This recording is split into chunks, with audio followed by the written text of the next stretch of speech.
Hi, my name is Anjali Nagulpally and I'm a PhD student at UMass Amherst. And today I'm presenting on a statistical model for DNA methylation data. Now, methylation data is of interest in cancer research because it can be used to understand the molecular pathways that are involved in cancer development. And methylation data is a matrix of 0, 1 bounded values called beta values. And this matrix has two dimensions, samples and features, which are typically genes or CpG islands. A primary goal of methylation data analysis is to obtain lower dimensional representations of the data so that we can understand which pathways are activated in different cancers and potentially enable discovery of new cancer subtypes. But classic methods for dimensionality reduction are not designed for 0, 1 bounded data, and as a result, they tend to fit methylation data poorly. We've developed a matrix factorization model based on the doubly non-central beta distribution, which is a generalization of the beta distribution that can represent multimodal distributions on the 0, 1 interval. And this is useful for modeling methylation data because it's often both multimodal and highly dispersed.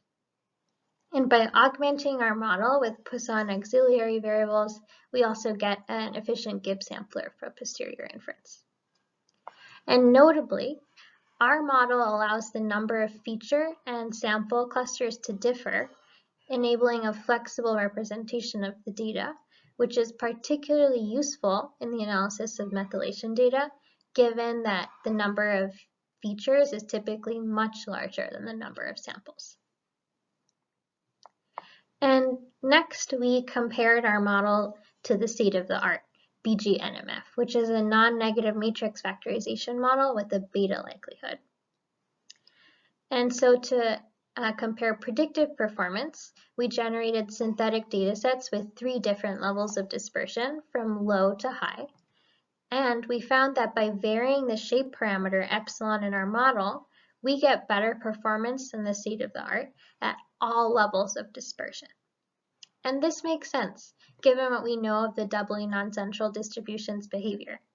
As the doubly non-central beta's shape parameters get smaller, it sends more density out to the extremes, so it can better represent data at all levels of dispersion just by controlling the shape parameters. Next, we evaluated our model's performance on real data. On bisulfite sequencing methylation data of both healthy and Ewing sarcoma tumor samples, our model is able to learn structure that differentiates the tumor cells from the other samples. And we further evaluated our model's performance by looking at its stability to changes in C and K, which is the number of sample and feature clusters. And stability is a property that's very important to ensure that we get interpretable and reliable representations of the data. So we compared the stability of our model's sample and pathway cluster assignments to the state of the art by computing the divergence between the true and model-induced co-occurrences while varying one of C and K, those 2 parameters. We find that our model is comparably stable with the state of the art to changes in both parameters.